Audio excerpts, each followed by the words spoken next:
insanely cool cars, tool reviews, and auto repair videos. So I keep one of these flashlights plugged in right here with the USB cord to my power strip. It has the USB ports in it. The second one that comes in the pack I keep right here in my pocket. I use in the garage and wherever else I'm at. Even in a dark corner like this, if I don't want to go over to the other side of the barn garage and turn the lights on, I just pull the flashlight out of my pocket and do that.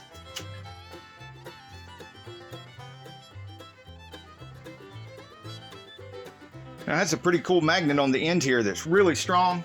I'm going to stick it somewhere. Let the drawer stick it pointing down.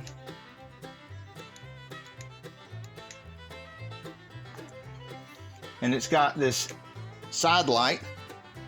So if you want to hang it down or stand it up or put it like that and the light go down and the head slides in and out like this, I'm going to show you what that does. It's not real dark over here, but since this flashlight is so bright, you could still see it's really wide that way. And you push that out and it gets narrow, narrow, narrow. And then wide and then narrow, just by pushing that tip in and out. One of the things that's really impressive is the one in my right hand that I've been showing you is the one that I forgot to charge for like a week. And the one in my left hand is the one I just took off the charger. So after a week, the one on the right,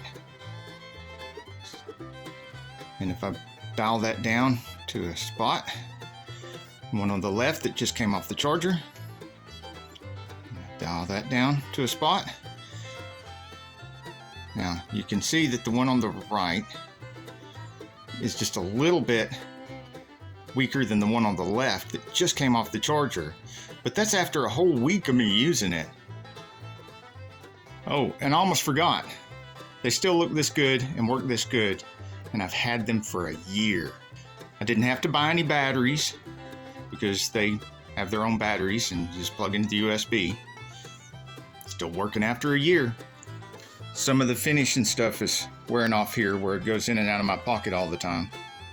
But I would definitely buy these again, and I would definitely recommend these.